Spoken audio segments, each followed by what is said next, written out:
Yes, sir. Yes, sir. What's good, everybody? What's good? What's good? It's your boy, Little Kenny. We back with another episode of the Over-Exaggerated Podcast. I'm back with my boy, Dot. We're here to give you a good one, man. Another slate. Another week of upsets. And, I mean, honestly, it's only right that we talk about Colorado first, given the fact that it was Friday night. You know, normally we give the soliloquy about them early just because it is the Rado, but this week, they were the first ones to let us down, guys. And maybe it was in fashion of just, we should have known better. I don't know. I think that going into the game, everybody thought Colorado was just gonna handle Stanford, right? Mm-hmm.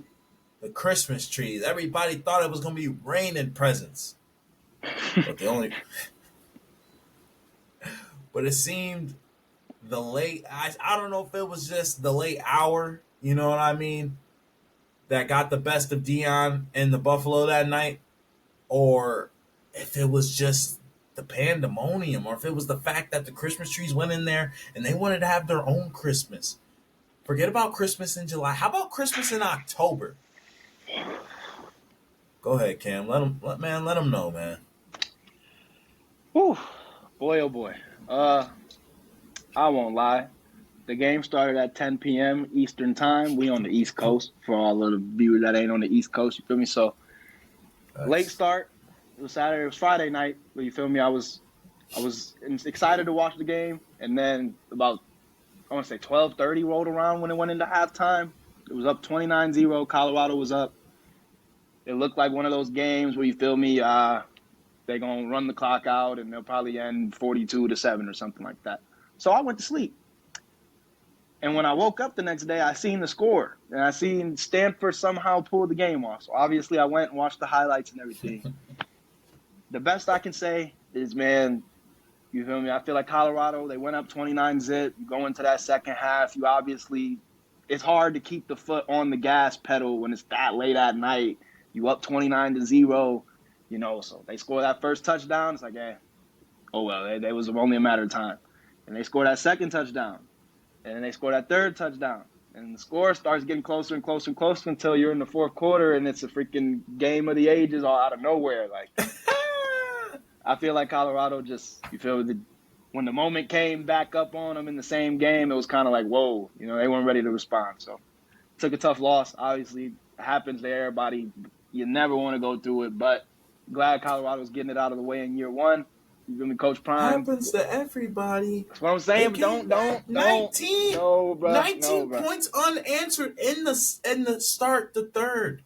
19 unanswered in that third quarter, and then they went on to score 17 in the fourth and 10 in overtime. The Buffalo would only go to score 14 more points after halftime, guys. I don't know if they use all the juice at the beginning. That's what I'm saying. They held like Stanford got shut out in those 2 quarters and said, no, we will be damned if we don't get back into that end zone at least twice per quarter from now on. And I mean, Cam's right. It does happen to everybody. I'm being a little too hard on it. But Shador had 400 yards, 5 touchdowns. We still could have won money with the hood. Better than to win? Yeah, but come on. And I mean, the guy out there for Stanford was doing the damn thing. Ashton Daniels. Come on, man. The guys from Georgia never really got a shot out there, clearly. Ended up throwing for 396 yards and 4 touchdowns, man. So, and not to mention Travis Hunter getting cooked up. Wow. I don't want to say his name wrong. That's how bad I don't want to disrespect the man. The guy went off 13 receptions, 294 yards, 3 touchdowns. Good Lord. I mean, Travis Hunter did have himself a day with 13 receptions, 140 yards, and 2 touchdowns. And I wanted Travis to get in there 2 times. I had him in there 2 times on the bet slip. But, hey, Hail Maynor, or however you want to say his name, that that's why I don't. That's why we have. I mean, before we move on from Colorado, that's why we have to ask the question: do we need to move on from this Travis Hunter playing both ways? I mean, the guy had to have been gassed. They went to that man 13 times. And then they went to me 13 times on offense. That's 26 different receptions they wanted me to try to catch, right?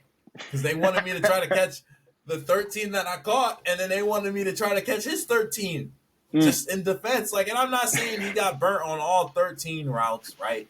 Like, but the ones that mattered, the highlight, I'm not even going to pull that up for the people watching on YouTube. Y'all seen it. Y'all seen it. On his head, on his neck. I will say there's nothing that you can do when the quarterback throws it in that spot and the receiver just hugs the ball and you're looking around, we're wondering what the fuck is going on, and you look up and it's a touchdown. I feel like, this is the last thing I'll say about it, I feel like this was kind of a game of like two teams with totally different personalities clashing. You feel me? Like Colorado's been a little bit more animated. They've been a little bit more emotional. Rah, rah. Yeah, let's go. We here. And Stanford is way more, you feel me? We're handling business. We're the academic kids. You feel me? Stanford of the East, Stanford of the West. You always hear that. They're the standard. I just feel like, bro, Stanford, that second half, they kind of came out ready to handle business. And like I said, Colorado, when it was time to handle business, they were probably finally presented with the challenge that I feel like they just weren't mentally ready for as a team. That's how I'd put it. I hope Colorado can figure it out because it was such a good season to start off, and you hate to see it derail that way, bro. So let's see if Coach Prime can figure it out or not. All right, man. Moving on. We'll get to these top 25 games. Probably go over some of the schedule for next week. So we're going to try to bust through these scores and then get a little bit of a preview in. So, look, Georgia takes on Vanderbilt. Boom, boom. Knocking them down.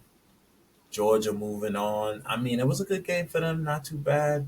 They lost Bowers early, but still went on to score 27 straight to beat Vandy. So, I mean, hopefully Brock Bowers isn't too injured. You know, we were just talking about him maybe coming out to Indy. But, hey, Michigan, Indiana. Indiana made it look good the first quarter, but then that was about it. Ohio State, Purdue. This was definitely a lot more dominant game. Still had a guy go over 100 yards on that Purdue side, but it took him 18 carries. Oh, that's a running back. My bad. That took him 18 carries to get that. So we didn't even have a receiver really do nothing crazy out there. The defense is coming into their own. Kyle McCord had 3 touchdowns, and then you said what? They activated Devin Brown on a few designated runs. Am I right? Yeah. I don't know why, but yeah. Not to mention we were going up against Hudson Card. And if you guys don't know who Hudson Card used to be a Texas quarterback, if I'm not mistaken. He filled in for Quinn Ewers last year when he got hurt. He did, and now he's taking L's to Ohio State at Purdue. How some of the mighty have fallen. But, man, look. It was definitely a good night. They didn't have a guy go over 50 yards on that receiving end. So, man, shout out to the defense, y'all. Really doing y'all thing. Marv out there, 1 touchdown. We're waiting for that hat trick, Marv. We really waiting for that hat trick. We know it's going to come. We not pressing. Like Cam said, you don't want to see his best game against Purdue. You want to see it against the top teams in the league. So, moving forward, I mean, Cam, no, go say your piece about Ohio State, man, real quick. I ain't want to. I actually don't got a lot to say this week. I feel like, you feel me, every week there's always that side of the fan base that's, we need to fix this, we need to do that, we need to blah, blah, blah, blah, the coach needs to. Like, I really do feel like this was kind of the first week where I was genuinely satisfied. Like, offense came out, got it rolling early. They didn't really sputter or anything until the Devin Brown fumble on the goal line. Defense, they didn't give up anything until it was already won and in the bag, basically. So, special teams didn't have any blunders like they did against Maryland. I'm as satisfied as I can be as a fan. I'm not going to get all too into it. Tough game this week. We'll see how they play. For sure. Florida State handling the Qs. That's another tough loss for the Qs, man. Florida State moving on to 6-0. Definitely looking like a strong team. But are they really going to be, are they going to be a national championship team when it's all said and done? They look tough. They do. but I they was still gonna got a few ask if more you think. battles ahead. I was gonna ask if you think Washington with Michael Penix Jr. should be ranked higher than them after that win against Oregon or not. Mm. Honestly, it's not okay. How do I want to put it? Yes and no. Mm. I kind of want to take a look at the rankings for this week just to make sure I say it right. Or see where they're at. It's not that I don't think Michael Penix should be above Florida State after that. Definitely coming in now at 5. You do beat Oregon, which was a strong team, but Florida State has just shown overall they played a few better teams than Washington has. That was Washington's first battle. They've still got a few more battles to take care of in this Mm-hmm. season. So they'll have many more chances to jump Florida State. But I think now that Washington is at 5, that puts the whole country on notice about not only Michael Penix, but just that the Huskies, they're not frauds. You know what I'm saying? They're Mm. not joking. They're here. And they've been here for a while. I think I was one of the first guys to hop back on that. It's just the Penix Jr. bandwagon. But I think ever since the college football playoff era has started, Washington hasn't been terrible. You know what I mean? Like, Facts. and they were good in that earlier part of the decade last time. They got a little bit worse when the class got older, but then now coming back in with a lot more of these super seniors and things like that, you start to see a Washington team resurge. You know what I mean? They've already taken out the super senior and Bo Nix, so they got a few more tails they got to take. But hey, number 5 in the country is certified. That's 2 Facts. more spots than they were last week, and that doesn't trump them over. An Oregon win doesn't automatically trump them over Florida State. Feel you. Perfectly said. So, I mean, moving forward, Penn State shutting out UMass. I mean, it was 63-0. Jesus Christ. Drew Aller is probably like, he's the kid you definitely want to bet 3 touchdowns, less than 200 yards, because I think this is the second game where he's done that. And I could be lying. Let me check out your stats, Drew. But he just went 162 for 3 touchdowns. That boy is out of Medina, bro. Y'all don't Oh, that's know. crazy. I didn't know he's from Ohio. Yeah. Aller. Yeah. No. Bro. The kid is crazy. Okay. So, yeah, like I said, 3 touchdowns, 162 yards. 1 touchdown, 189 yards. 4 touchdowns, 166 yards. What? If I was going to say if he throws for over 200 yards, he might not throw a touchdown because that's what he did in the Illinois game. But then in the first game, he threw for 204 yards and had 1 touchdown. So, guys, Drew Aller, under on the yards, over on the touchdowns. You guys heard it here first. I heard it. Which is fucking crazy. Like, Penn State's run game must be disgusting. I will say it's the defense is given like I'm pretty sure they're like one of the top 5 teams in turnovers caused. So they're getting a lot of short fields. Like you feel me? Drew Aller's going out there. He's starting on his 45-yard line or 50-yard line, shit like that. So you feel me? You get 3 touchdowns off short field, you're gonna have like 116 yards, 3 touchdowns with probably your first time getting the ball for real. So definitely that's attributing to it. But it is crazy that he's finding a way to put up all these damn touchdowns without really throwing the ball that far. Like just dink and dunk. Drew, we don't need you to do too much. Literally don't need Drew to do too much at all. And, I mean, the kid's a sophomore, so yeah. You know how Penn State is. He might play until he's a fucking graduate student, so Drew's locked in like this. Moving forward, biggest game of the weekend, most likely. Washington taking out Oregon. Deservedly so. No. We were ranked over them to begin with. Oh my fucking god, bro. I cannot believe it. Okay. Bucky Irvin did try to have a night, though. 22 carries, 127 yards. My boy Kylan was trying to hype up Bucky before the game. Bo Nix doing what Bo Nix does, 337 with 2 tutties, but it wasn't enough. Like what was it? Because we watched this game. This was a 3:30 game. We watched this whole game. I was glued to my seat damn near the whole time. Penix Jr. making me fucking proud. I forget who he upset the first time that even put me on notice to the kid, but like my man was freestyling on the sideline. That's how up. And when he was down 10, freestyling on the sideline with his mans. Bro, That's one of the best ways to come back. Obviously, the first half was pretty crazy to begin with. It was back and forth. In the second half, Oregon kind of came out slow. Washington was up, I believe, 27-18 at the time. And I was going for Oregon personally. Mm-hmm. And that's when Oregon really started like fighting. Like really, the defense came out, got a few stops they needed. Bo Nix was kind of just dinking and ducking up the field. They took the lead.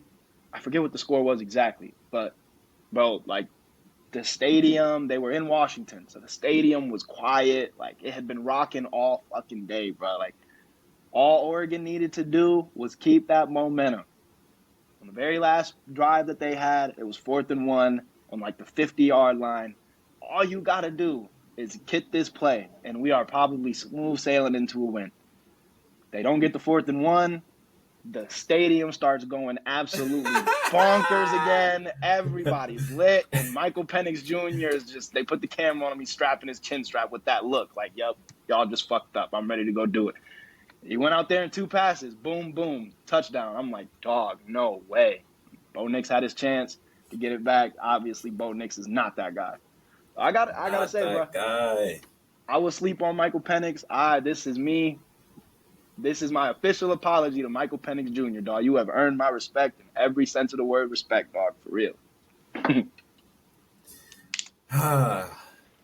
Some things I might have to, man. Y'all, I had to ding the fucking bell because, bro, finally, the match is over. Boom, boom. Body blow after body blow. He went in there, did what he had to do. I think this sealed his invite to New York, but he still got a few more tests. He still got to do a few more things, but it's just crazy to see my man finally getting the respect he deserves after so long. After so long, not only from Cam, but from the world, from the AP poll, everybody. Bo Nix, he deserves it. He just went in there and showed me exactly why I don't need to defend Herbert. Because he tried to look just like him. And just terrible. But I knew it wasn't a terrible showing by Bo whatsoever. I don't want to play like that, but I knew what it was going into the game. Oh, God. Odunze, 100-yard game. Jalen Polk. Let's get, bro, if the Colts could get Rome, I wouldn't be mad, bro. There's a lot of, Troy Franklin had a game. Tez Johnson was trying to fight out there. Like, there is so many receivers in this draft class. I don't even know if all these guys are graduating, but I know a lot of these guys are old. Like, they're ready to go if they're not. Troy Franklin's a junior. Troy, you might as well come to the league, bro. Go ahead. I say Rome wasn't built in a day, I will say my boy Rome built his case for why he should be a first-round wide receiver that day, bro. One day. Hey, yo, these are all juniors. These guys technically got one more year. Like, bro, no, bro. These guys are ready. A lot of these guys are ready for the league. For real. Jalen Polk's only a sophomore. Jalen, you got one more year. You had a good night, but it's time for you to stay home. Rome? It's time for you to go, bro. It's over honestly. with. Like, that might be obviously everybody knows Marvin Harrison Jr. and Brendan Rice, a couple other receivers around the league. Like, that might be the first receiver that kind of just made his day. Besides the Al Maynard kid, freaking that Moss, Travis Hunter all over the field. But other than that, like, Rome really, bro, big game, big moment. We need he was the one that caught the 2 passes at the end of the game. It was for the fucking Rome show. Just throw it his way. He's coming down with it. But he earned his spot today, bro. He definitely did. Most definitely. Speaking of the kid out of USC, Notre Dame seemed to be in the driver's seat the whole time that game was going on. But I want to say there was so many flags thrown in that game. It's not Don't do even this. funny. I'm serious. And we should have known, because not only did the bad streak of quarterbacks going under 200 start with Caleb Williams, because Drew Aller, he's built for that. But Caleb Williams going under 200 yards, 1 touchdown, 3 interceptions. It was not a night for Caleb. Jadarian, he was talking about Brendan Rice. How about Notre Dame's Jadarian Rice taking it 99 yards on the kickoff for a touchdown? Notre Dame seemed like they were in the driver's seat the whole game. Marcus Freeman had looked like he was a seasoned veteran coach against Lincoln Riley. Link giving up 28 extra point, man. Come on, man. 28 points. I will say, I hope this is the game. Like, I feel like every coach has a game where it's like you got to look at everything you're doing and kind of turn it upside down. And I really hope this was the game for Lincoln Riley, because like, you're about to come into the Big Ten. You can't come in here with these defenses that you've gone into these other conferences with and had success, because, bro, the Big Ten is a different animal. And you're going to see teams that are built damn near just like Notre Dame is a lot. Good offensive line, good defense, solid quarterback, really good run game. And like, bro, like you said, bro, Notre Dame looked like they were ready for these guys. You would have thought they were ranked number 10 and USC was ranked number 24 going into this. Bro, like, they were the more physical team. They knew that going in. Marcus Freeman knew that going in. It was like they just said, they flexed. And y'all little ass boys have not been in the weight room this year. So USC, y'all better hit the drawing boards and get back to it, bro, because that shit was not it. Y'all bringing that to the Big Ten. Y'all going to have a long 10 years before y'all can redraw that contract again and get to another conference for sure. Man, next game, Alabama, Arkansas. And it's crazy to think that Alabama has been playing just so bad. And it looked like they were in the driver's seat the whole game. But when you look at the ending score, you see it was 24-21. The Razorbacks were right there. They were right there in it, man, especially in that second half. I'm not sure what happened. Jalen Milroe is he's just a little bit better, He's just a little bit better than some of these SEC teams, and he's able to just end up winning. They didn't even take their loss to an SEC team this year. So that just goes to show you that, one, they control their own destiny, like we've been saying for a little while now. And then on top of that, it's just the fact that Alabama, I mean, they play good defense, but they do know how to reload on athletes. They got Jace McClellan, they got Cade Prentice out there doing his thing. Like, bruh, I don't know what his first name is. Kobe, my bad.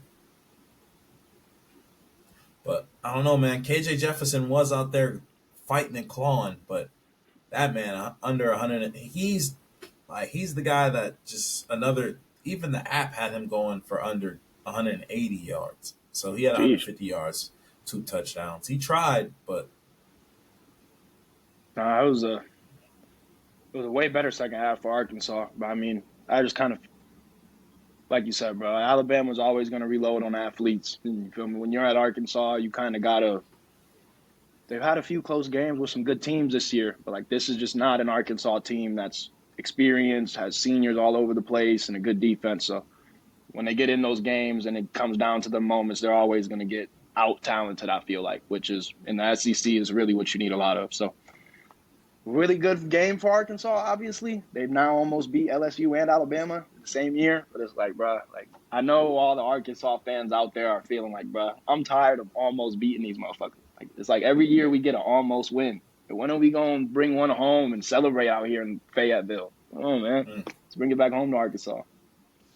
I'm weak. Y'all got one coming, man. But y'all are 0-4 in the SEC, so it might not be soon. Next, we got Miami. Miami, North Carolina. North Carolina handling business against Miami, man. Drake May doing what Drake May does. They're highlighting Tyler Van Dyke for having maybe a little bit better of a game, but that's only because Amarion Hampton, shout out to the Hamptons, 24 carries, 197 yards. That's what the fuck you do with 24 carries. You go and you fuck, like, bro, who remember when guys used to do that? Nah. Remember when Zeke used to do that? We're not that far removed. Okay, maybe almost 10 years, 8 years ago, but bro, come on. Sick. Guys used to take that rock, carry it 20, and it's not even like the receiver still wouldn't have a night. Demontez Walker had 6 receptions, 132 yards, and 3 fucking touchdowns. He had a hat trick. All while Amarion still had 197 yards on the ground and 1 touchdown. God damn. Come on, man. That was Miami's running back? No, that's North Carolina's running back. I was going to say, and they lost? Miami has Henry Parrish Jr. He didn't really do too much. And they got Donald Chaney Jr. The junior bunch was not doing too much that night. Tyler Van Dyke, though, 391, 4 touchdowns, 2 interceptions. Those interceptions are probably what cost him. But Drake May, that boy himself, 273 yards, 4 touchdowns. I'm just going to say it. You can invite Drake May. To New York right now. Go ahead. Michael Penix, Drake May, 2 of my guys are going to be in New York. I don't know who Cam's guys are, who he's got going, but I know I can book 2 of my guys in there. They might not believe in Drake yet, but he's doing the damn thing. He's doing damn near 4 touchdowns this weekend. He's getting this receiver coming off of, I wouldn't even call it IR. He had, for some reason, there's transfer implications for some people. Thought you could just go wherever you wanted. Guess not. Look, man, he's got his receiver coming off transfer portal IR. That's what I'll call it for lack of a better name. And he's got Amarion going for 200 on the ground and still somehow almost having 300 in the air for himself. Yeah, that is crazy, actually. The guy knows how to share the rock. Give him an invite. Put him up on that stage. You don't got to give him the Heisman. Well, who else you going to give it to? Bo Nix? Can't do that anymore. I mean, I would love for Quinn Ewers and Marvin Harrison to get there, but you feel me? They probably aren't having good enough of a season yet. So I feel like they can turn around. I feel like those are the 2 that I feel like if talent was what this was all based off of, them 2 are definitely talented enough to just get the invite. But you feel me? You got to go out there and produce. So like you said, Marv can get that hat trick against Penn State. They'll definitely start talking to Marvin Harrison Jr. is having a great year. Oh, God, bro. So. Hey, no. I mean, I can see Marv going there. We got to, I mean, like, especially in the times we live in now, we want to try to promote bringing receivers in. Most definitely. But, I mean, we'll see. I had to get my Drake May rant out there, man. Definitely can see that kid going out there in New York. Pitt actually taking down Louisville. Wow. Jake Plummer. Way to blow it. Now you're 3-1 in the ACC, taking away your chances of even. You were about to be 4-0 in the ACC, actually higher than a lot of these other teams. But, hey, it is what it is, man. Not going to judge you too much, Jake. You did what you needed to do in beating Notre Dame, and I think that's what we can thank you for when it's all said and done. I could see you being a backup somewhere in the NFL one day. Yeah, I think Louisville just got you feel me? When you play your Super Bowl, quote unquote, against Notre Dame the week before, they were coming off of 3 crazy games straight, and they lost to you guys. So it's kind of like you're in euphoric mode. You feel we're undefeated. We're in a spot we haven't been in so long, and you feel it's so easy to get caught up in that. Florida State almost did it when they lost to Boston College. And you feel me? Like, you get that target put on your back. It's hard to respond sometimes when a team comes out, and this ain't the Pitt we were expecting. We're getting a whole different. That's because they are trying to beat you now. Like, now it's, we beat them. We get respect. So I feel like Louisville was kind of a victim of the moment, and they win against Notre Dame, which kind of led over into some of the shit that we seen like the next week. Jake Plummer not playing as well. The running game was a little bit worse. So I think Louisville still has a chance to get to that ACC championship game. It's going to be tough, obviously, but hey, you feel me? Anything can happen. Any of these other teams start losing and you do your job, they got to invite you. So. You're not lying, man. Jake Plummer, though, threw a pick six, and they went scoreless in that second half. Like, it's just tough. It's hard to bounce back from that. But another one of my guys, DJU, man, taking on UCLA, taking them out. Oregon State showing why they should be 6-1. They're 3-1 in the Pac-12, doing what they got to do. Hey, that's a big win. I think they had to. I feel like that was the one thing the Oregon State team was missing. Like, they looked good the whole year. Like, I just feel like they needed to beat one of those blue blood, like, known brand teams. And UCLA is the perfect good team, but not too good for us to be on the field with. So they handled their business. DJU, you feel me? They made the right decision with the guy they went and got. DJU made the right decision leaving Clemson. I feel like every week I'm saying DJU's name. Like, at some point, bro, we're going to have to talk about him making it to New York. So we'll see how everything rolls out. You don't want three of my guys to go there, bro. You won't hear the end of it. What? No, that's your guy, bro. Those are my guys. What do we got there? All right, boom. Utah taking on California. Easy dub. It's crazy. I don't know who they got at quarterback this week for Utah. Hopefully, on the week coming back, I think they're taking on USC this week, if I'm not mistaken. Caleb Williams gets his revenge game on Cam Rising because, Cam Rising stepped on his neck twice last year. So I can only see it going one way, and that's in Utah's favor, even when USC is actually favored. And if Cam Rising's playing, which I don't think he was subject to come back until Halloween, I got to look into it because we need him back. No, I think Utah they're not as good as Notre Dame. I just feel like same problems that USC had with Notre Dame, they're going to have with Utah. It's a good defense. They have a really physical running game. Even though they don't have their quarterback, the quarterback ain't a slouch.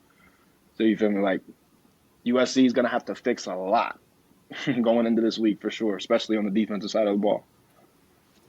They only got Utah's a 30% chance to win. Like I said, if they don't have Cam Rising, I can see the game going just regular USC way. But I don't know, man. I don't know. Moving forward, and it was Friday the 13th over the weekend. We should have known. Evil. Should have known there was no way anything was going to be right.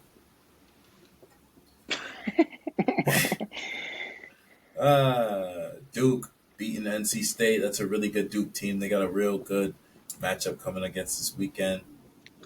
This is the first time, forgive me, this is the first time, I believe it's Kansas, Duke, and UCLA. This is the first time ever all three of those schools were ranked in the football AP top 25. Those are basketball blue bloods. Duke, Kansas, and UCLA were all in the football top 25. They are football schools now, y'all. Stop calling Duke a basketball school. They made it. They had Daniel Jones at quarterback for long enough now. They on the map. You feel me? Kansas, too. Kansas ain't a laughing stock in the Big 12 no more. Whatever. Joe Milton taking on Texas A&M. Taking them out, man. Tennessee's got a big matchup against Alabama this weekend, though. Arizona taking out Washington State 44-6. Washington State playing Oregon this weekend. Do they bounce back? No. Sorry. We got Auburn, LSU. I think Auburn has another good game this weekend against Ole Miss, but Auburn's 0-3 again in the SEC. So, Jesus. Jaden Daniels having another good game. 325, 3 touchdowns, 1 interception. Kansas, Oklahoma State, like you said, that they were ranked, but for how long? Kansas getting taken out by Kansas ended up getting taken out by unranked Oklahoma State. 39-32. Kansas had a chance to go 3-1 in the Big 12 right there and really turn some heads. But now they go on to be 5-2. That's still a really good Kansas team, especially for You know how they've been. Missouri taking out that Kentucky team. Mm, Missouri's now 6-1, 2-1 in the SEC. Does Missouri control their own destiny? You know, we got to go look at these SEC rankings real quick.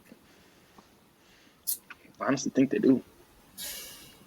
They're trying to say they're not better than Florida, even though they're 2-1. Florida's 3-1. That's because Florida's 3-1 in the SEC right now. So, but they're right under Georgia.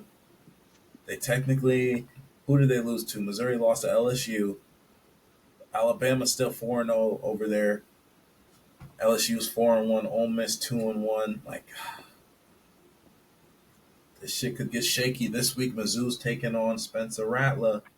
I think they can handle business right there. For sure. But then they got to go against Georgia the week after that.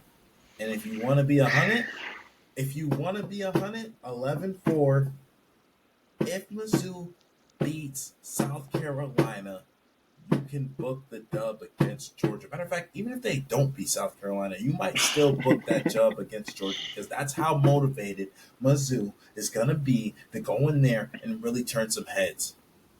No, I hear you. I definitely can get behind that. It's going to be tough, but let's go. Brock Bowers might not be back. We know how tough the offenses looked, how rough the offenses looked for Georgia without Brock. I think Missouri, obviously, you want to keep your mind focused on this week. But even in the loss against LSU, they were in the driver's seat the whole game, blew it. So you feel me? As long as you can go out there and just play Georgia close, don't let them blow the doors off and go into the fucking second half 35-7 or something crazy. If you keep it close, give yourself a chance, and halfway through the third quarter, halfway through the fourth, you're sitting there down 3, 7 points. You got a chance to go take the game. That's where you want to be at. So I feel like they can be in that position. It's just a matter of actually going out there and playing, making the plays and making it happen. So. Man, oh man, oh man. So I just want to go over these games real quick because some of these games are crazy. We do got the Ohio State-Penn State game this weekend. First game on the slate. First game of the day. Putting the Buckeyes on blast. We're at home. Ohio State's a 4-point favorite. And I just can't wait to see what we got, man. I'm ready. Yeah, that's definitely going to be it'll suck if we lose, obviously. But I feel like for our offensive line especially, and for our defense all around, that's definitely going to be the best test we can get, right now at this point in the season. We know how we looked against Notre Dame. We could have looked better, but we also probably could have lost that game. Came out shaky against Maryland, put the work on Purdue. So going into this game, you got a pretty evenly matched team. Ohio State probably has more talent at the weapon, their skill positions. But Penn State can easily overcome that by just making enough plays and just being consistent like they have all year. So, you know me, I'm rocking with my Buckeyes. But you feel me? I'm definitely got my eyes on the little upset alert. Shit. We got a good team this weekend again. Ryan Day going up against good teams likes to blow it sometimes. I'm not even gonna sugarcoat it. Sometimes Ryan Day likes to choke up against big teams. So we'll see what Ryan Day shows up. Fuck Lou Holtz. No, I'm just playing. All right, look, bro. Moving forward real quick, like I said, Oklahoma, UCF versus Oklahoma should be a cool little dub for Oklahoma out there. Air Force, Navy. This is a 6-0 Navy. This is a 6-0 Air Force team. That if you didn't know, actually just lost their star running back for a little bit, but I could still see Air Force going in there and easily handling business. 6-0 against 3-3 Navy. No reason these boys on water should beat the boys in the air. You know what I mean? No, not going against Navy. I refuse to. Look, Navy is disciplined. We are midshipmen. And this is what we've been waiting for, bro. We've been waiting for one of these other Army, Air Force, Navy schools to be undefeated for this moment so we can fuck it up for them, bro. Book it, Navy upset. Navy upset, book it. I said it here first. Army is y'all last game of the season. Y'all technically lost to Notre Dame. Didn't even give them a fight. Y'all beat Ugh, Wagner 24-0. Then y'all lost to Memphis. Lost to South Florida. Y'all jeez. beat North Texas by 3, and then shut out Charlotte 14-0. I didn't even know This you is can so really. bad. Oh, you can book that shit though, bro. No, we are the Navy, nigga. We are not losing to these What does airplane that niggas. mean? No, no. I'm sorry. And there's no disrespect to anybody in the Navy, like at all. Gotta separate them. But bro, it's Air Force all fucking day. We're 6-0. We be damned if we let some niggas on the water take us out and just and what ruin our put a blemish on this record? Like, We bruh, about to be the toughest matchup y'all got, bro.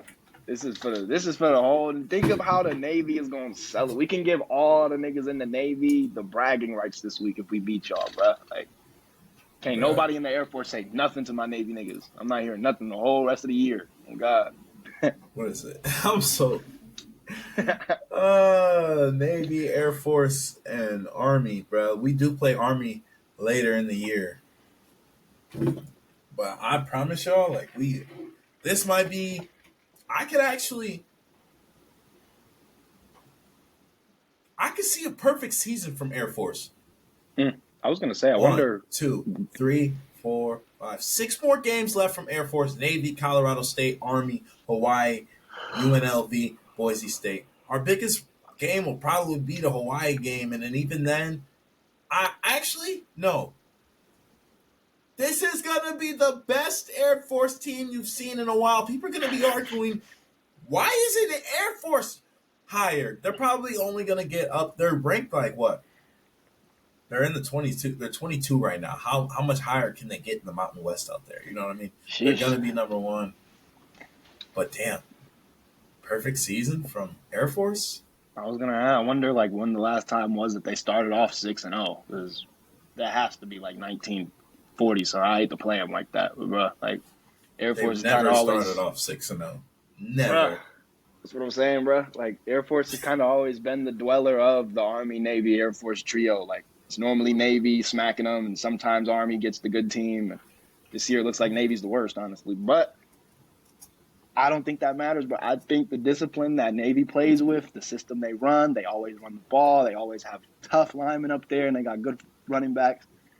Air Last time Force. they were ranked was in 2015. Oh, wow. Or excuse me, 2010. Sorry. Jeez, that's Yeah. 13 years ago. But no, bro.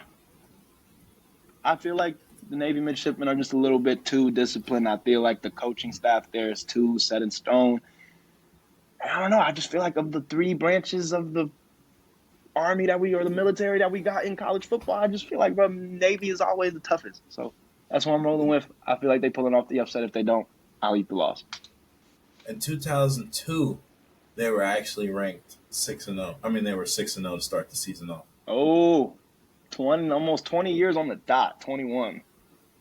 But Trying hey, to see who they lost to that year. don't forget about that COVID year. So it technically is 20 years on the dot.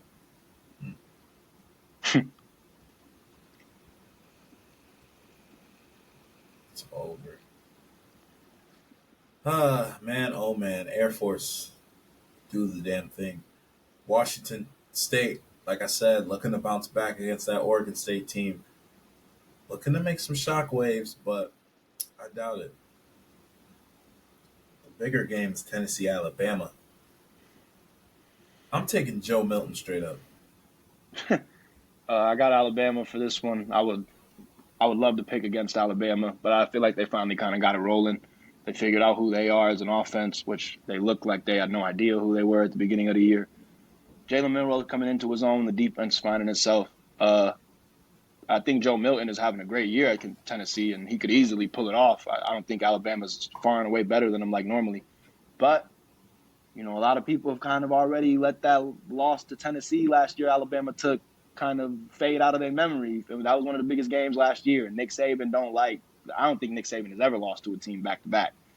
He Mm. normally wipes the floor with the team he lost to the previous year. So we'll see how it rolls. There's a first time for everything, man. Look, Rattler, Brady Cook, South Carolina, Missouri. I'm taking Missouri. Yeah, Rattler's gonna make it a game though. he could. Might be the Rattler special. North Texas versus Tulane. I'm taking Tulane, but they've got Tulane as a 20-point favorite, and I got North Texas covering. I'm a Green Wave rider, and we are covering this spread for y'all, bro. Fuck no, no way Tulane by 20. North Texas has that shit all the way locked the fuck down. I don't even know where Tulane is. Bro, when we in Florida, I think we bro. do. See, fuck that. Minnesota versus Iowa. Iowa looking. Game of the week. I was looking real lethal in that Big Ten, man. But I gotta no. I gotta give it to Iowa. My man's dad lives out there. He's probably gonna have to go to that game against Minnesota, man. It's home. No reason he shouldn't be there. Iowa did pull off the upset against Wisconsin last week. I didn't bet no money on it, but if I did, I would have put it all on Wisconsin and lost my cheese. So that's the worst Wisconsin team we've been dealing with so far. Come on, bro. So bad. It was not Iowa. Obviously, they still have a fucking high school offense, but defense, they're always going to have great linebackers on the field that move all over the place and just playoff instinct. So every single year they're going to be a tough team to beat, and this ain't no different. So I can see Iowa. I definitely see Iowa winning that game for sure, even without the offense. Next, Texas, Houston. Houston battle? Does Houston battle for the state, or is it just Texas by 23, like the better say? It should be Texas by 23, especially losing to Oklahoma. But I mean, anything can happen, obviously. And I forget what coach it was, but there was a coach that said if you're playing anybody, like any of those small schools, you don't want to play them in your state because that's always the game that school comes to play. Like Georgia Tech upsets Georgia every 5 years. There's always an underdog Florida team that comes out of nowhere and beats Florida State or Florida. We're here. Houston might pull it off, bro. Houston can go in there and play hard for their state. That's a lot of kids out there that got overlooked by that Texas team. They're hungry. Facts. Next, Virginia, North Carolina. Got North Carolina handling business. Drake May doing what he does. They got him at a 23-point favorite as well, but I'd probably give him 2 touchdowns. Yeah. I always get risky after 20. Ole Miss, Auburn. Does Auburn handle Ole Miss, or does Ole Miss handle business and control their fate, control their own destiny? I definitely think Ole Miss handles their business. Auburn's offense is just too. They don't know what they're doing yet, and there's nothing against them. But there's literally their quarterback is a runner, but they can't throw anything downfield. It's probably the reason they lost to Georgia. So it's going to be a long time before I start looking at Auburn as somebody that can take anybody down, honestly. We got a 7:00 game. Duke at Florida State. 2-0 versus 4-0 in the ACC. 5-1 versus 6-0. Does Duke have a chance to maybe upset and boost their chances in the ACC and really toil Florida State, or is Duke a fraud? I think Duke might pull this off. Or would losing to Florida State not necessarily make them any more or less fraud or not fraudulent? You know what I mean? Are they just still... That's what I'm saying, bro. Florida State is obviously they're the new dog in the ACC, on God, and Duke is kind of having their Cinderella season, quote unquote. They lost to Notre Dame. I think Duke is definitely coming in here to spoil some Cinderella stories. I'm not gonna lie. I don't think Florida State is top 4 worthy. I feel like they got really lucky against Clemson with the mistakes Clemson made. Duke, they're battle tested. They lost that game against Notre Dame at home. It was a tough loss. You feel me? I like going with battle-tested teams, especially in big games. When it comes down to that moment, at the end of the game, you've been there before. Notre Dame smacked USC because of it, I feel like. So yeah. I'm going to roll with Florida State to be safe if I'm telling people where to put their money at. But if you feel like making a few upset parlays, you better throw Duke in there. They might pull it off. Okay, Duke. Okay, Duke. It's the devil behind you. Behind you. That sounded bad. He's blue. Come on, bro. Ah, Utah, USC, 14 versus 18. It's a lot closer of a matchup than people might think. Like I said, Cam Rising plays. We could be looking at a whole different game. But if Cam Rising doesn't play, I think Lincoln Riley, Caleb Williams, the defense, they go in there and try to just bounce back pretty much. Mm-hmm. For sure. You know, Who's the favorite and by how much? USC by 6.5. Yeah, I mean, they obviously probably feel like if Cam Rising was playing, that'd probably be a fucking 3-point line. So I'm going to roll with USC, obviously. They're coming off their probably worst loss since Lincoln Riley decided to be a coach. Like, the losses to Utah hurt, but, like, they were there for both of them. Mm-hmm. That loss to Notre Dame is like you got to look in the mirror and look for your soul after that, bro. So, I mean, I expect USC to come out with a fire lit under them. Like, I mean, you hit the reset button. Okay, we took the loss. It sucks. We suck. But let's go out here and play for pride. I feel like USC is going to come out and handle business. For sure, for sure. No, you're definitely not lying there. I mean, it's not that I don't believe in USC. I think it's more just the fact that, damn, I skipped the whole game. I'm weak. I think it's more just the fact that Utah, USC, it's just one of those games where Lincoln Riley might just not have a better hand on the coach. Like, I think the coach might just know Lincoln Riley better than Lincoln knows himself sometimes. And especially when it's mid-tier in that season where you've already showed a lot of your hand, does Lincoln Riley have the cards to back up his play? I like that. The Utah coach, I'm pretty sure, if I'm not mistaken, is the longest tenured coach at one school in the nation. He's one of the top 3 on God. So you're definitely right. So, hey, man, just saying. The game I missed, though, I'm weak. It was just out of force of habit. Michigan State. Big brother versus little brother. Little brother is a 24-point favorite. Sheesh. God, it's like it's not a rivalry. Michigan, yeah.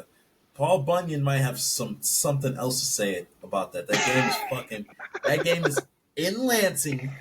And yeah, Michigan State's 0-3 in the Big Ten. But you know what? If it wasn't for the fact that fucking Michigan State wanted to prematurely fire Mel Tucker, we might be having a whole different fucking conversation, all right, buddy? And even then, go ahead and just pick Michigan State to cover that damn spread, 24 fucking points. Come on, guys. Michigan State's going to show why they should have some dignity. All right. Michigan fans, before y'all hit the comments tripping, look, bro. Michigan, they're probably going to go out there and handle business. You feel me? Running game, best in the nation. Defense, locking shit down right now. Special teams, they ain't made a mistake all year. They lost to Michigan State 2 years ago when they were in Lansing. You feel me? That was supposed to be their party in Lansing 2 years ago. Kenneth Walker had 5 touchdowns. I feel like they're about to go in there and put blood all over the walls with Michigan State Spartan blood being the blood. Could be different. Michigan State could, you feel me, pull out some rivalry DreamWorks and really start playing like they haven't played all year. But at the same time, I wouldn't tell you to put your money behind that. Michigan goes in there, handles business. I'll even be bold and say Michigan goes in there and covers the spread. I don't like it. I'm the least Michigan fan that you can find on this earth. But I can't deny when I see a good football team, and that's a good football team out there in Ann Arbor. 2 more games, man. I have no comments on that. 2 more games. You could fly out to Washington and get games to this Arizona State Washington Husky game for as low as $26. Look, jeez. Just saying, man. 10:30 p.m. Eastern Time. Arizona State versus Washington State. Versus Washington. Penix Jr., another night game. It's just grimy at this point. He gets his prime time, and now he's back to the cellar. He's a 27-point favorite. I can see him covering the spread easily, but I think they're just going to probably manhandle ASU and just be another good game. I will say to the bettors out there, coming off of big games when you You have a big game like Washington just had against Oregon. I'm not saying they won't cover the spread. I'm saying when you got a big spread like that after a big game, you feel me? Sometimes you come out there, that first half can be a little bit tough. The wear and tear of that physical game the week before is still kind of wearing on the team and the O-line and D-line. So, Man. I mean, don't get too happy picking the over on that spread. That's all I'm saying. Washington can go out there and have a little bit of jet lag from playing such a big game last Saturday. Be careful. We ain't even Abilene State. We ain't even Abilene State for real. Last game, UCLA versus Stanford. Is Stanford on a roll now, or is UCLA looking to show why they should stay ranked 25 in the country? I'm going to roll with UCLA. I like their defense. I wish their offense was a little bit more consistent, but I feel like Stanford benefited from how bad Colorado's defense truly is. Like, 46 points in one half of football is absolutely insane. Like, on any level, high school, middle school, pee-wee, whatever. Like, 46 points in a half of football is crazy. So, Stanford, no. I'm sorry. I think you guys had a good showing. You had a great game, but I feel like UCLA is going to come out here and show why you guys were at the bottom of the Pac-12. Come on, man. But it's time to transfer over to the NFL. We're here. I said we were going to go quick, but that college took a little bit of time, man. It's all good. Y'all need to hear that information. A lot of that is vital. Look, Broncos, Chiefs taking out the Broncos pretty. I wouldn't even say. I would say easily. The score was 8-19. The Broncos were trying to compete towards the end of the game, but the Broncos didn't score until the end of the game, so it was pretty easy. It's just when the Chiefs aren't scoring over over 21 points even, you start to get a little alarmed. It's just not as good of a game as you would have hoped. Nah, not in any sense of the word. I'm pretty sure the Chiefs were in the red zone I want to say 5 times and only got a field goal on 4 of them. Mm-hmm. I feel like I've seen it a lot this year on college and the NFL. Like, there's teams getting to the red zone, not pulling it off. Teams getting to the red zone and kicking a field goal and missing it. I feel like I've seen that more than I've ever seen it almost. I mean, I'm not going to say, hey, pick it up, everybody. But, at the same time, it is just kind of annoying to wait all week for these games to get on the TV, and then it feels like they're having a freaking punt contest. Who has the best punter? So, you feel me? Good win for the Chiefs, obviously. I would have loved for Denver to actually put some pressure on them when they were struggling and, put the ball in the end zone and make them have to work for it. But you're asking Russell Wilson to do things he hasn't done yet since he got to Denver. So. Facts. Ravens, Titans playing out there in London. I think that was the last of the London games. I might be lying. We might got a game in Germany this year, if I'm not mistaken, somewhere. Mm-hmm. But Ravens handling business against the Titans. Derrick Henry kind of having a little bit of resurgence games with 12 for 97. Jeez. 12 carries, 97 12? yards. Yeah, man. And Lamar Jackson kind of just out there running. What's it called? And Justin Tucker kicked 6 field goals for the Ravens. So, Lamar Jackson after the game tweeted he doesn't care, but he doesn't give a damn about your fantasy teams or your parlays. So if you're betting with Lamar Jackson or you got him on your fantasy team, you might want to do some soul searching about what you about to do with him, because he's not going out there to play for y'all. He said it himself. I don't think I've even considered, or I'm not gonna say ever, but in the past 2 years, I haven't even put Lamar on a slip. So. Okay, maybe just 1 year. This year, at least. I know last year he was on a slip. This year, it hasn't even crossed my mind to bet with Lamar Jackson or the Ravens one time. Yeah, so literally. They just don't look good enough. And maybe that's where I'm losing my money, because they're 4-2, so. I don't know. Commanders, Falcons. Commanders handling business. Finally, someone takes out Desmond Ridder at home, and it was Sam Howell for the tune of 3 passing touchdowns, and the Commanders went to pick off Ridder 3 times. Jesus. It's not Ridder's night. It was Ritter's first home loss since high school. All streaks must come to an end. Great streak, for one. For two, I feel like obviously everybody's going to roast him for the 3 interceptions, especially the last one was for the win. Mm-hmm. But I do got to say, Desmond Ridder has been a lot better than I thought he was going to be, especially coming out of Cincy. I kind of thought he just benefited from being a quarterback in a draft where there wasn't really a lot of quarterbacks that were really ahead of him, and he just got picked up, got his chance, and you feel me? You can only do with what you do. My bad. You can only control what you can control. You feel me? Yeah. He's handled his business. He's done his job. He's had a few games where he's thrown over 300 yards. He looks like he could be the guy with some time. So as long as Atlanta's winning games the way they are, I feel like they're going to stay with Desmond Ridder. A lot of people want to, we should find somebody else. This guy's not good enough. We got all these weapons and we can't hit him. Just be patient. You feel me? The kid could definitely have a dog in him that hasn't been unleashed yet. So I like Desmond. I feel like he's going to do pretty good out there in Atlanta. He did that? I mean, shit. Drake London had 9 for 125, and I'm pretty sure Kyle Pitts got in the end zone. So there was a lot of things to take. There was a lot of great things to take away from that Falcons game. I mean, a loss is a loss, but they're definitely. I mean, they're 3-1 at home.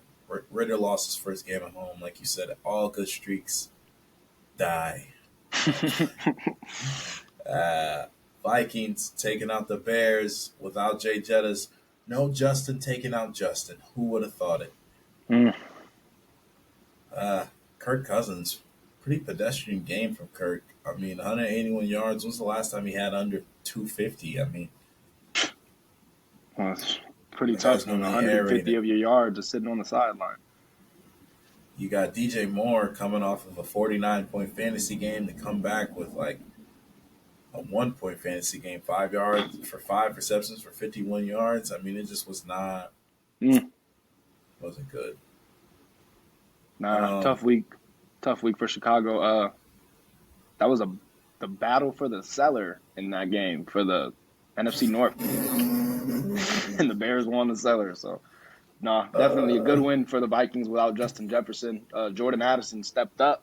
A little rookie out there, you feel me? Had to step up and play a big role today. You feel me? I got big shoes to fill. He did a good job filling them. So, KJ Osborne as well. Oh, I forgot. Definitely some good things to work off of if you're a Minnesota Viking fan. Obviously, my pops happens to be a Minnesota Viking fan. Better stop disrespecting Kirk, pops. But other than that, you feel me? Chicago got a lot to figure out. You got 2 good wins weeks before. At some point, we got to get Justin running around like he was last year because it's just that's when the Bears are their best. And with all these weapons now, like I just feel like once they open that field up and they really have teams fearing Justin Fields again, that's when the Bears offense can get to really being efficient. So we'll see if they ever get there. But tough loss right now. Man, this week Cordell was already texting me.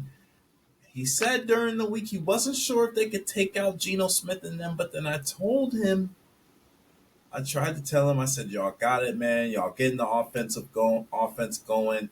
Y'all just had Jamar come off of a hat trick. And sure enough, they got it done. Joe Burrow, 185 yards, though, 2 touchdowns, 1 interception. Yeah, I mean, welcome back, Joe. I've seen someone tweet Joe Burrow had his mandated 4 bad games. Now he's going to look like Tom Brady reincarnated. But no, definitely a good game for the Bengals coming out of the cellar. Finally giving fantasy managers something to freaking look forward to week in and week out. I know people were sitting there like, damn, do I sit Jamar Chase? Do I sit Joe Burrow? And they're making their way back in the lineups and everything. So let's hope they keep it rolling, honestly. It should be one of the best teams in the AFC every year. Obviously, everybody talks about their offensive line. But, I mean, the Bengals, they have good weapons, obviously. And when you have a quarterback that's that goddamn good in the pocket, it's always going to be tough to beat them. So they need to start getting out these wins. They should make the playoffs, and they should be right in that battle for the AFC championship if it's all said and done. So we'll see if they can figure it out. I'm rooting for y'all, Cordell. I'm not a Bengals fan, but, I mean, I think the league is better when y'all good. So. They are 3-3 right now. Browns, good old Brownie, 49ers. getting a dub at home against the Niners, 17-19. Brock Purdy couldn't get it done. PJ Walker getting his first win as a starter, if I'm not mistaken. And it's actually, if you didn't know, that was actually Brock Purdy's first loss as a starter. Mm. So, different strokes, different folks. All streaks come to an end. All streaks come to an end. He didn't know, as soon as Brock Purdy did lose some games last year as a bench warmer, but when he was at the helm, Why you calling? You could book it. But hold on. No, that's. Oh. Yeah. Yeah. So I guess like last year you can probably say, because he did start. Didn't he start in that championship game? They lost the NFC championship game. So I remember winning money. Yeah, so like he wasn't the starter. That makes sense. So he's lost. He was the first motherfucker out there on the field, which is the starter. But for being named the starter, like it's his job, like I guess you're not the starter until you're the starter. Like you know what I mean? Like Gardner Minshew was gonna start this weekend, but he's not the starter for the Indianapolis Colts. So I get it. It's a touchy-feely stat, but Brock Purdy, first loss as a starter out there in San Francisco, man, and it was to good old Brownie without Kareem Hunt. Or excuse me, without Nick Chubb. Kareem Hunt actually got in the end zone. And without Deshaun Watson. Man. And Amari just came back off injury. Sheesh. Something, I think you kind of said it while we was talking about all the games before Sunday. Something kind of told me that Brownie can do it. And then I took myself away from it. But yeah, I knew the Browns had a really good defense on all sides of the ball. My bad. On all facets of the game. Like, the DBs are good. They got a good front four. They got a good set of linebackers. So I kind of knew, like, this was going to be a really good matchup for the 49ers. Mm-hmm. Debo went down. Kittle went down. Christian McCaffrey went down. So, you feel me? Injuries didn't do the Niners no favor. That field goal kicker, man. Jake Moody, he's a Michigan man. You feel me? I'm not putting anything out there, but you feel me? Michigan kicker in Ohio missing a kick for the win. It's almost storybook. You got to put that field goal in for the win. We're down 2. This is what you get paid to do, my dog. You got to make that field goal, bro. Keep Brock Purdy's streak alive, but hey, all good streaks come to an end. I'm pretty sure the 49ers will bounce right back and be right back in the driver's seat of whatever game they play in next week. So, man, next we got Panthers, Dolphins. Panthers handling business, but it did look shaky in that first quarter. Panthers were up 14-0, but then Miami said no, and scored 21 unanswered points, or actually 28 unanswered points. God. Actually, depending on when they scored in the fourth quarter, it could have been like almost 30 unanswered points. But I know for a fact it was at least 28 unanswered points. God. So, Panthers have yet to get a dub, man. Like, if they go, like, who are they going to pick up if they end up getting that number 1 draft pick? Ooh. I mean, obviously they got a lot of places to clean up. I mean, you probably do want to start with getting Bryce Young, a real pass catcher out there. Like, Adam Thielen is good, don't get me wrong, but I mean, he was literally like option number 3 in Minnesota last year. So, oh, come on. You could go with a Marvin Harrison Jr. You could go with a freaking Brock Bowers, obviously, if you want to go the safer route. Just get a tight end to kind of dump down to, not necessarily have a Ferrari out there. But, then you can obviously go to the other side of the ball and start fixing the defense up and just kind of fix the defense until Bryce is kind of old enough to start really getting to the offense. So they can go whatever route they want. I personally would probably pick Marvin Harrison Jr. just because you're not going to get a junior of a damn other NFL wide receiver in a draft, every single draft, but you feel me? Same time, Marvin Harrison's 6'4", kid can run a 4.40, the kid can catch the ball over any type of DB, and he can run any freaking route in the route book. So that's what I'd go with personally. I'm obviously an Ohio State fan, probably biased, but hey, The kid's talented. Might as well get him out there if you can get him. Bryce Young, that's a great fucking duo. Even Joe Burrow and Jamar Chase showed what they can do when you combine 1 and 2 and you start throwing the ball without a line. Mm-hmm. Let's see what they decide to do, though. Next, Colts, Jags. Jags taking out the Colts, man. Minshew wasn't able to get it done. The revenge game. No. So sick.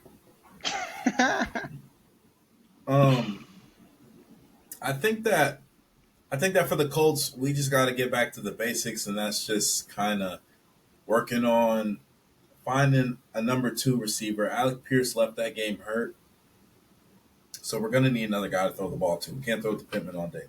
We got Zach Moss. He's doing a really good job.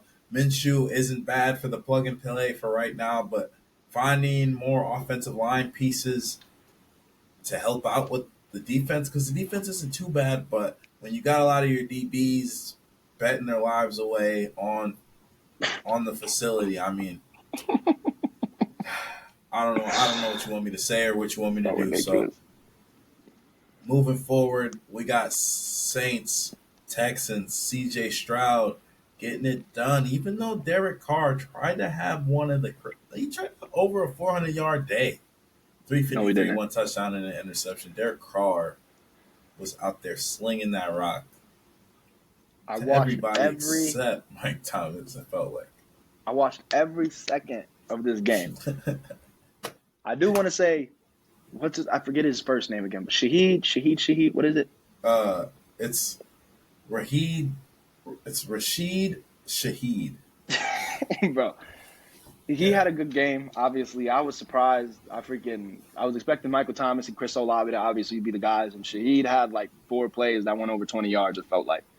But outside of that, though, bro, like the Texans, they kind of dink and dunk with CJ Stroud all up and down the field, so their drives are always long. It feels like they take forever. Even when they don't go down the field and get a touchdown, it still feels like it takes forever to get them off the field. And it felt like, bro, even though Derek Carr, like you said, had 353 yards, it kind of felt like every drive, it was just he would hit Taysom Hill for a little 5-yard dump down. He would get 2 first downs, and then he'd get to that red zone, and it was like the passing offense would just shut down.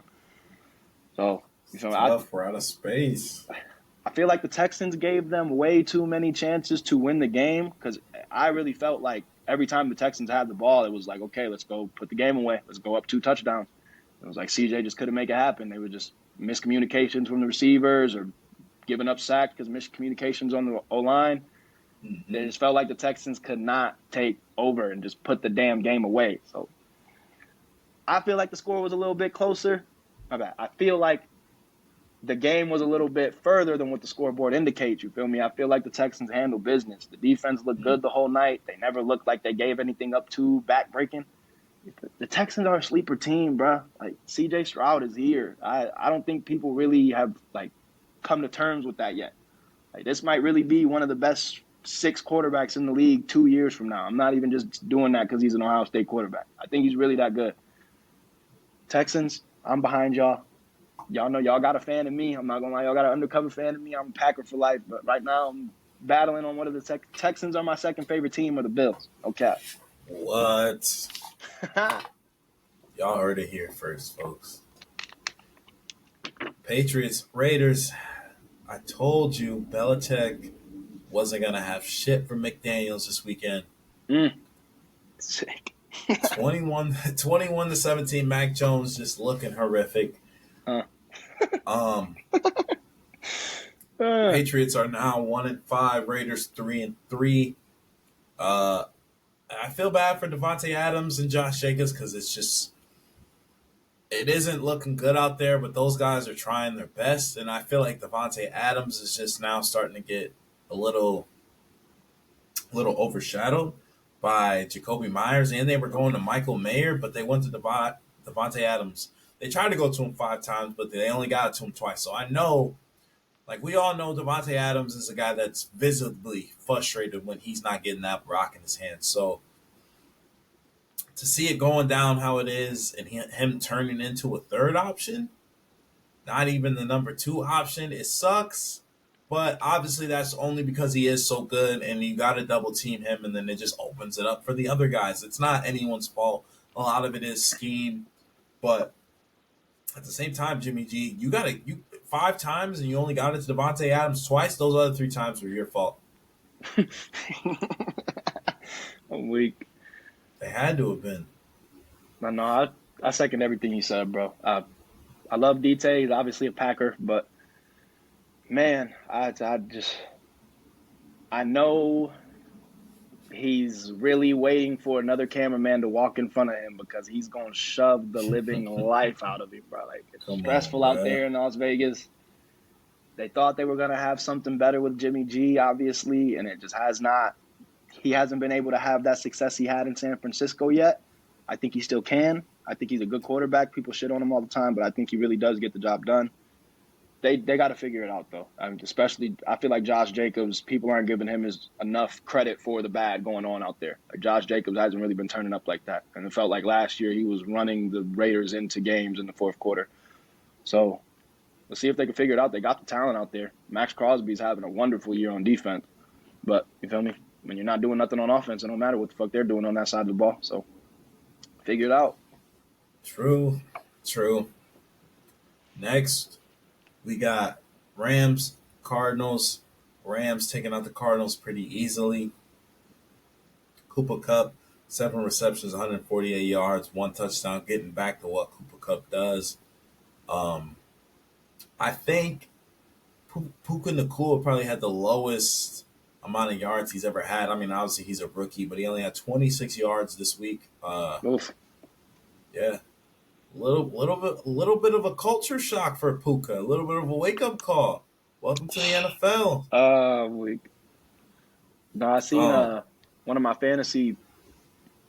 of the people I watch on fantasy YouTube for my takes and everything. They were saying how, never mind, bro. I forget it. It's not worth getting into. For sure. Next, I want to talk about the Jets and the Eagles.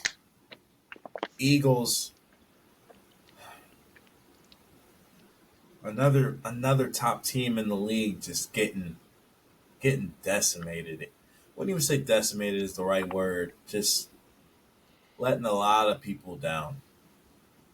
When you lose to one of the worst teams in the league, and it's not because the Jets just have that on their record right now. Like they just got that stigmatism as being the worst. Like that's actually a really good Jets defense, and if any team was going to beat the Eagles at the height of their powers right now, it probably should have been the Jets.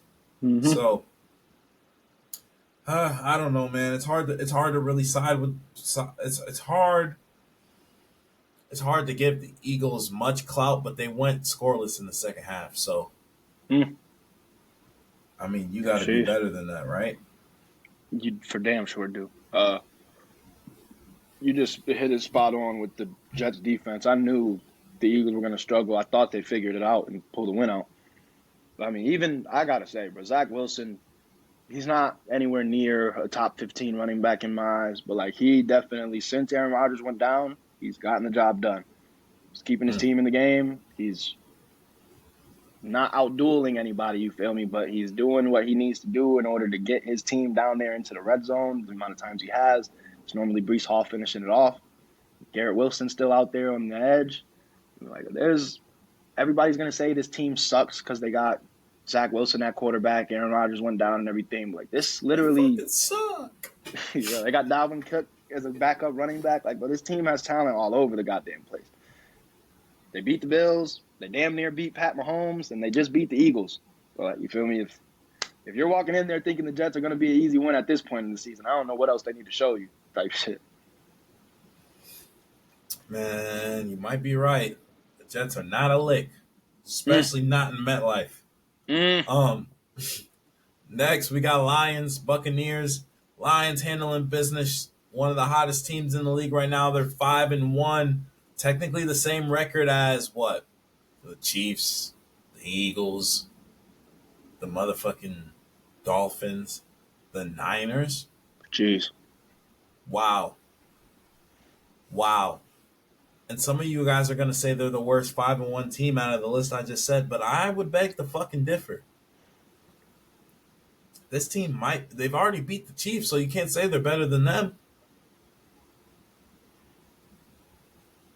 They might be better than the Rams, y'all. I mean, not the Rams. They might be better than the Niners. No. I went on my Lions rant last week. And look, y'all got another win. Good for you. You're tied for the best record in the league. Good for you. But I still think y'all have a little bit more to prove. I'm just – it's Jared Goffel. I'm sorry. That's who it is, bro. I'm not going to put my belief – Super Bowl quarterback, bro. Stop talking about what he used to be, bro.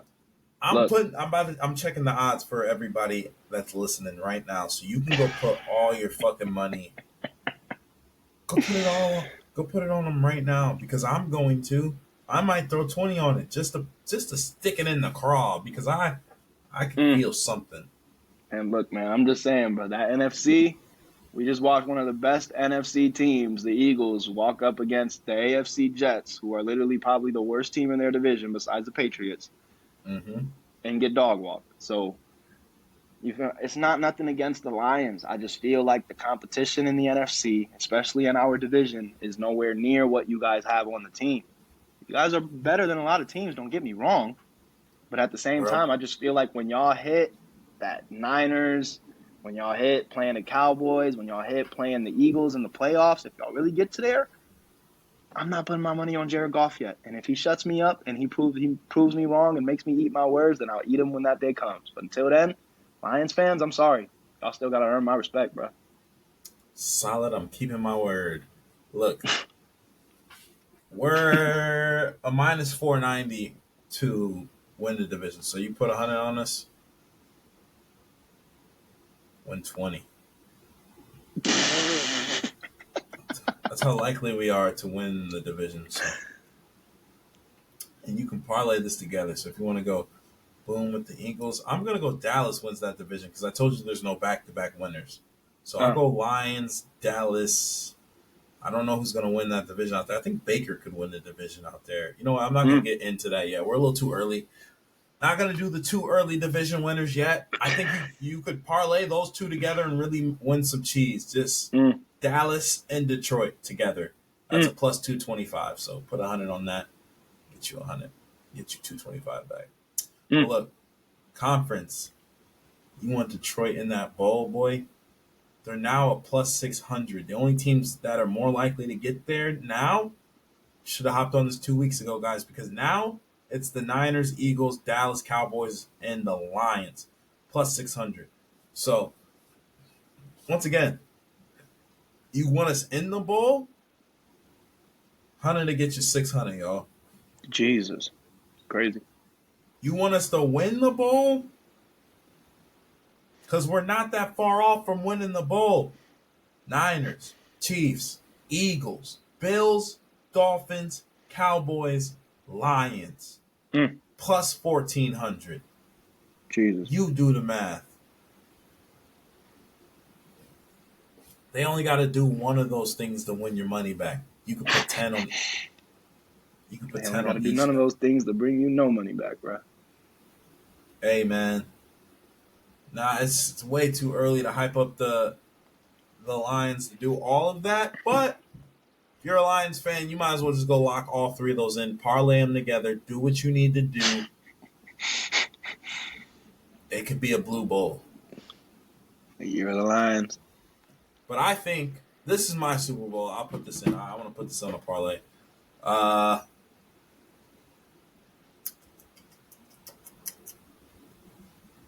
Dolphins, Niners, plus 1,581. Put 10 on it. Would win me $158. That's my bowl, y'all. I don't know if y'all are lining up for that.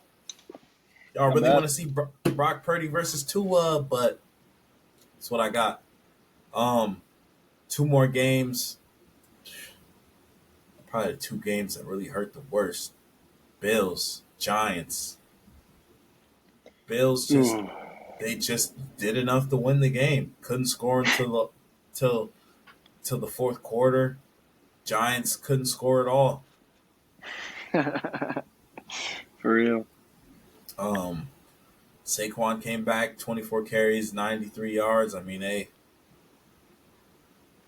not much else to say about that other than Josh Allen. You also got hit by the under 200 bug, Yep. along with Brock Purdy, and then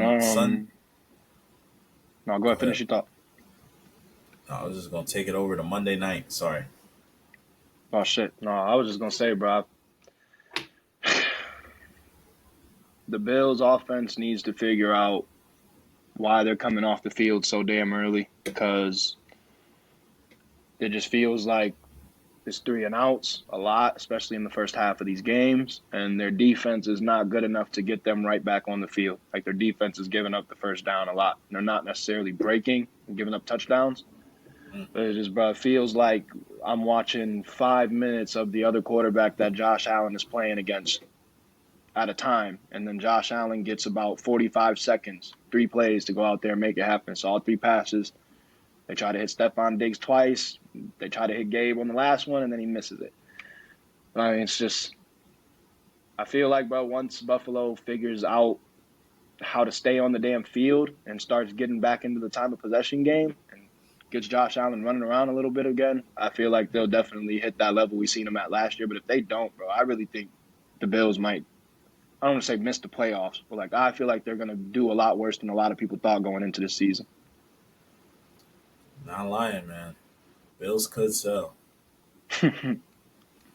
But Monday night, man, last but not least, Chargers, Cowboys. Cowboys handling business against the Chargers. Uh, Justin Herbert, you didn't look bad. Austin Eckler, you didn't look bad coming back, but you and Tony Pollard had pedestrian running nights. Dak didn't throw an interception. Prime time. Woo! Shout out to Dak. Um, but overall, I think the Cowboys bounced back. From just kind of some of the troubles they've been having. Mike McCarthy, I think he's one of those coaches who's been trying to just prove himself over the past few years, just especially in these primetime games. Like, I can do it. I don't have to have the microscope over me Mm-hmm. Monday morning. You know what I mean? Or even Tuesday morning. So, and Michael Parsons didn't look the greatest in that game, but he did come up with the game-winning sacks. So shout out to Micah. Man, that Dallas defense they're good, dog. And I'll even say, freaking, I should have expected it a little more. I feel like the Cowboys went up against the best defense in the league in the 49ers, and now the Niners obviously brought it to them. You're not going to find a lot of openings against them in the passing game. You're not going to run against them really well. So you Mm-hmm. feel me? You come back the next week against the defense like the Chargers that doesn't have really solid DBs outside of Derwin James and J.C. Jackson. I don't even think J.C. played. And you feel me? There's not really anybody out there besides Bosa and Derwin James. So you feel me? I just feel like playing against the Niners and coming into the Chargers game, that offense was kind of ready to, let's get some numbers back that we missed last week. Let's have some fun. Let's put the ball in the air again. And Cowboys ended up pulling it off. So sick. I thought the Chargers would win. I'm mad at my boy LJ. His team lost me some money, but I ain't tripping about it too much. Man, oh man. Only a few big games this week. Don't want to go over anything over the whole schedule, but let's see what we got here. First things first. Game I want to talk about Browns versus Colts. No AR, probably no Deshaun. I was gonna go to that game, but definitely switching up the plans now that the prime guys are not gonna be there. Um, Bills Patriots divisional game. Do the Patriots get their first win at home? Ooh, no. You heard it here first, folks. All right, all right. What else we got here? Chargers Chiefs. That's a divisional game. Do the Chiefs get it done easily, or are they going to play down to the Chargers level? Ooh, that's gonna be a really good, a fun game. Hopefully it's not boring. I would probably put my money on the Chiefs right now, just because the Pat Mahomes and Travis Kelce, and I really do think the Chiefs defense is kind of like sneaky good. The Chargers easily though. I mean, bro, Justin Herbert could easily go in there and throw for freaking 400 yards on some crazy shit and get 3 touchdowns and walk out of there with a dub. So obviously we'll see when we get there. But right now I'm probably rolling with the Chiefs. Next, Dolphins, Eagles. Probably the biggest game of the weekend. What you got? I'm gonna roll with the defense. I think the Eagles are they're gonna make it tough for Tua all night, and Devon Achane and Raheem Mostert, who've been eating this year. I feel like it's gonna be the first time they really get that running game stuffed, and we get to see how they respond.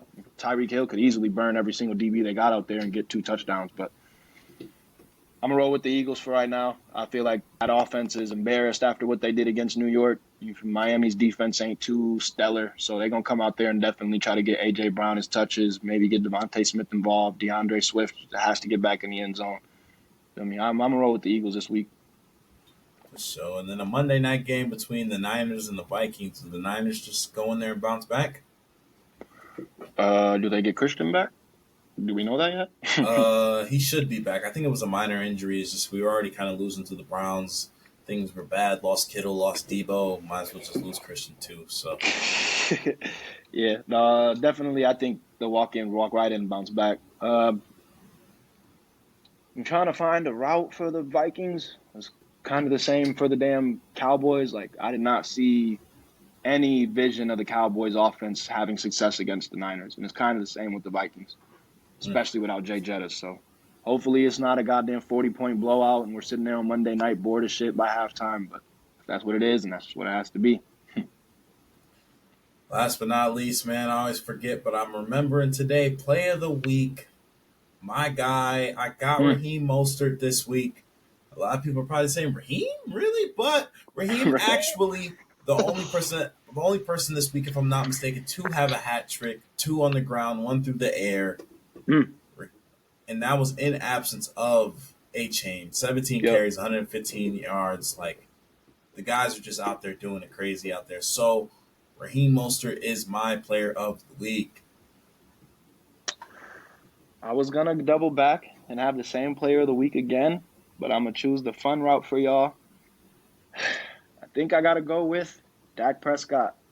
Didn't throw an interception. What? Pretty sure he hit the over on his yards. He ended up scoring 17 points to beat the Chargers in LA. And he had a rushing touchdown.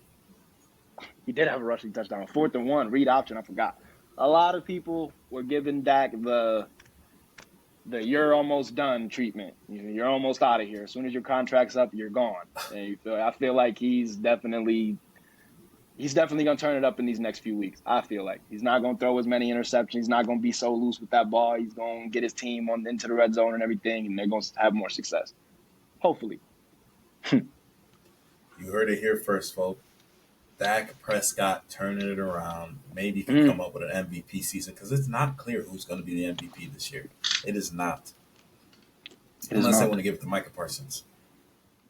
But even then, man, that's about it for the week, y'all. Y'all already know what it is. We're going to march it out, man. Go ahead, like, comment, subscribe, follow, turn on notifications so you know exactly when we're posting. Get these episodes out for y'all weekly, man. Hey, I know it's a long bit of a college episode, but like I said, that's valuable information for y'all, so y'all know how to bet. Y'all know what's coming up, man, because college is a little bit more set in stone. That's what they say. NFL, y'all can see, man, the script is flipping every single day. Browns taking out the top team in the league. Jets taking out the top team in the league. I don't know what more to say. I'll catch y'all next week. Free Shador. The hood. You ain't gotta like it, man, but the hood don't love it, y'all. Peace out, gang. Peace.